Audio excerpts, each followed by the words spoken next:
ಬಂದಿರುವಂತಹ ಪತ್ರಿಕಾ ಹಾಗೂ ಮಾಧ್ಯಮ ಪ್ರತಿನಿಧಿಗಳಿಗೆ, ಛಾಯಾಗ್ರಾಹಕ ಮಿತ್ರರಿಗೆ ಹಾಗೂ ಎಲ್ಲರಿಗೂ ಹೃತ್ಪೂರ್ವಕ ಸ್ವಾಗತ.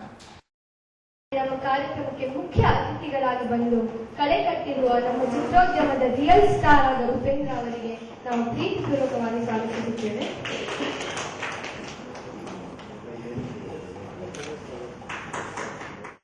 ದೇವರು ಧರ್ಮ ಏನಿದನು ಮರ್ಮ, ಈ ಪುಸ್ತಕವನ್ನು ನಾವಿವತ್ತು ಲೋಕಾರ್ಪಣೆ ಮಾಡ್ತಾ ಇದ್ದೀವಿ.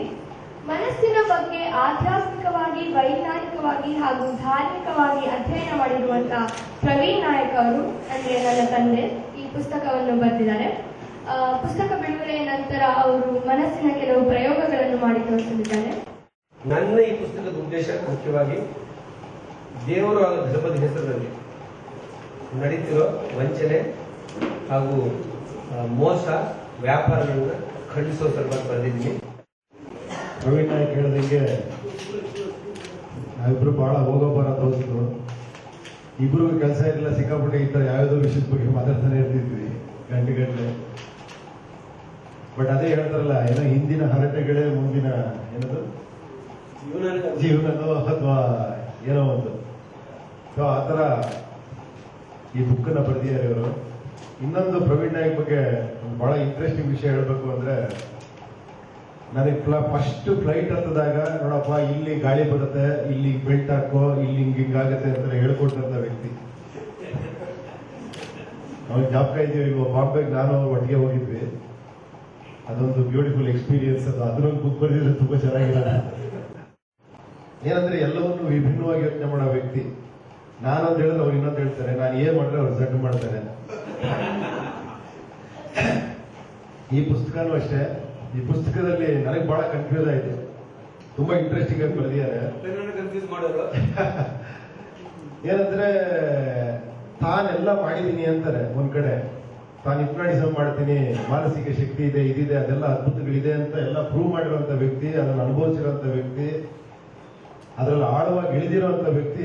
ಒಂದ್ ಕಡೆ ಎಲ್ಲೋ ಇದೆಲ್ಲ ಸುಳ್ಳು, ಇದನ್ನ ನಂಬೇಡಿ ಅಂತ ಹೇಳ್ತಾರೆ. ಅವಾಗ ಅದಕ್ಕೆ ನಾನು ಆರ್ಗ್ಯೂ ಮಾಡಿದೆ, ಏನ್ ಯಾವ್ದು ಕರೆಕ್ಟ್ ಆಗಾರೆ ಅಂತ. ಅವಾಗ ಹೇಳೋದು, ನಾನ್ ಕರೆಕ್ಟು, ಇದನ್ನ ಕರೆಕ್ಟ್ ಆಗಿ ಮಾಡಿರೋ ತಪ್ಪು ಅಂತ. ಸೊ ಅಂದ್ರೆ ಎಲ್ಲಾ ವಿಷಯಗಳಲ್ಲೂ ಕೂಡ ಸತ್ಯಗಳಿರುತ್ತೆ. ಅದನ್ನ ಸತ್ಯವಾಗಿ ನೋಡಿದಾಗ ಅದ್ರಲ್ಲಿ ಸತ್ಯ ಗೊತ್ತಾಗುತ್ತೆ. ಅದನ್ನ ಇಟ್ಕೊಂಡು ಕೆಲವರು ನಾಟಕ ಆಡ್ತಾರೆ, ಮೋಸ ಮಾಡ್ತಾರೆ ಅನ್ನೋದ್ರ ಬಗ್ಗೆ ಬಹಳ ವೈವಿಧ್ಯಮಯವಾಗಿ ಬಹಳ ಚೆನ್ನಾಗಿ ಬರೆದಿದ್ದಾರೆ ಪುಸ್ತಕ. ಖಂಡಿತ ಇದೊಂದು ದೊಡ್ಡ ಡಿಬೇಟ್ ಆಗ್ಬೋದು, ದೊಡ್ಡ ಚರ್ಚೆಗೆ ಒಂದು ಇದಾಗ್ಬೋದು ಈ ಪುಸ್ತಕ. ಒಳ್ಳೇದಾಗ್ಲಿ. ಇದೇ ತರ ಎಲ್ಲ ಹರಟೆಗಳನ್ನು ಪುಸ್ತಕ ಹೊರಗೆ ತರಲಿ ಪ್ರವೀಣ್ ನಾಯಕ್ ಅವರು. ಬರೀ ಫೋಟೋಗ್ರಾಫರ್ ಅಲ್ಲ, ಡೈರೆಕ್ಟರ್ ಅಲ್ಲ. ಇದರಲ್ಲಿ ತುಂಬಾ ನಾನು ಯಾವಾಗ ಪ್ರವೀಣ್ ನಾಯಕ್ ನೋಡಿದಾಗೆಲ್ಲ ಅನ್ಕೋತಿದ್ದೆ, ಈ ಮನುಷ್ಯ ಈ ಸ್ಪೀಡ್ ಎಲ್ಲಿಗೆ ಹೋಗಿ ತಲುಪಬಹುದು ಅಂತ. ಬಟ್ ಏನಂದ್ರೆ ಆ ಸ್ಪೀಡ್ ಅವ್ರು ಸ್ಟುಡಿಯೋದಲ್ಲಿ ಸಿಕ್ಕಾಕೊಂಡಿದ್ದಾರೆ. ಈಗ ಸ್ವಲ್ಪ ಹೊರಗೆ ಬರ್ತಾ ಇದ್ದಾರೆ ಅವರು. ಮತ್ತೆ ಏನೋ ಡೈರೆಕ್ಷನ್ ಮಾಡ್ತೀನಿ ಅಂತ ಇದ್ದಾರೆ. ಮಾಡ್ಲಿ, ತುಂಬಾ ಒಳ್ಳೇದಾಗ್ಲಿ ಅವ್ರಿಗೆ, ಅವ್ರ ಫ್ಯಾಮಿಲಿಗೆ, ಎಲ್ಲರಿಗೂ. ಈ ಪುಸ್ತಕ ಬಹಳ ದೊಡ್ಡ ಯಶಸ್ವಿ ಆಗ್ಲಿ ಅಂತ ಕೇಳ್ಕೊಳ್ತೀನಿ. Thank you.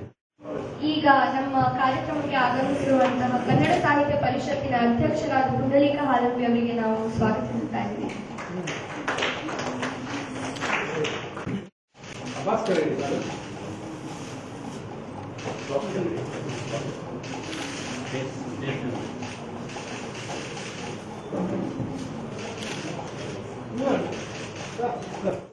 ಒಂದು ವೈಚಾರಿಕವಾದಂತಹ ಪ್ರಜ್ಞೆಯನ್ನ ಹೊಂದಿದಂತಹ ಪ್ರವೀಣ್ ನಾಯಕ್ ಅವರು ದೇವರು ಮತ್ತು ಧರ್ಮ ಮತ್ತು ಚಿಂತನೆಯ ಕುರಿತಂತೆ ತಮ್ಮದೇ ಆದ ಆಲೋಚನೆಗಳನ್ನ ಆ ಕೃತಿಯ ಮೂಲಕ ತಿಳಿಸಲಿಕ್ಕೆ ಹೊರಟಿದ್ದಾರೆ ಅಂತ ನಾನು ತಿಳ್ಕೊಂಡಿದ್ದೇನೆ.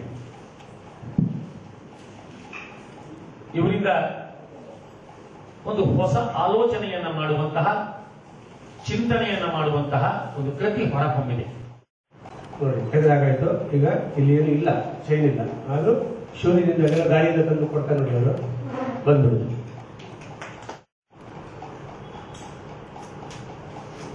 ₹5 ಅದೃಷ್ಟ ಒಂದು ಅಷ್ಟೇ ಅನ್ಸುತ್ತೆ. ₹10 ಬಂತು. ಕೈಯಲ್ಲಿ ನೋಡ್ತಾ ಇದೆ ಎಲ್ಲ ಎಷ್ಟು ಜೂಮ್ ಮಾಡಿ ಹೊಡೆದು ಗಿಡದು ಜಾಯಿಂಟ್ ಗೀಂಟು ಏನಾರು ಇದೆಯಾ ಅಂತ. ಪಕ್ಕ ತೆಂಗಿನಕಾಯಿ, ನೀರು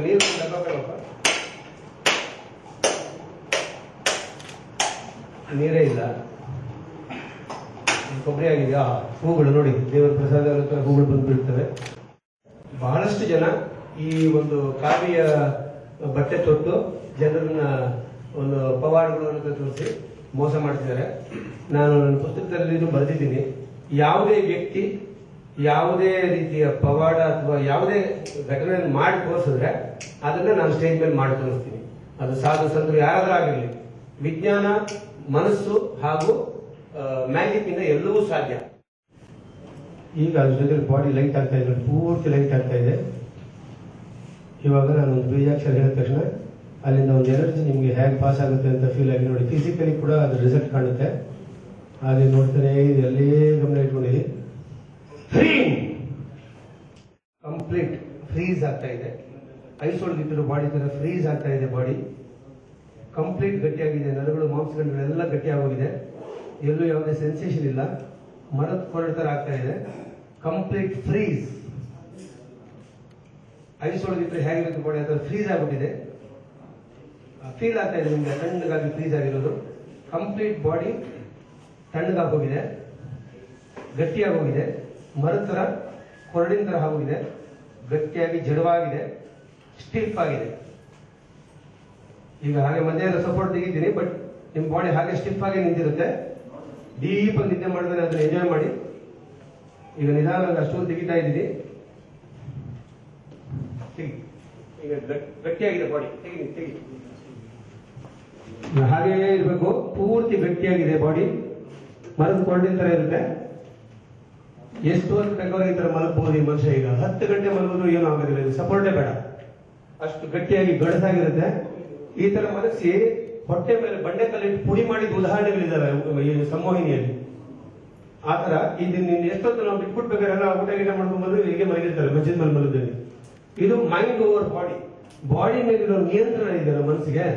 ಹಲ್ನಾವಾಗಿದ್ರೆ ಮಾಡಿ ಹಾಗೆ ಕಿತ್ತಾಕ್ಸ್ಬೋದು. ಎನಸ್ತೇಸಿಯಾನೇ ಬೇಡ. ಆದ್ರೆ ಹೀಗೇನೇ ಇರ್ತಾರೆ ಎಷ್ಟೊತ್ತು ಬೇಕಾದ್ರೆ ಬಿಟ್ಟರು.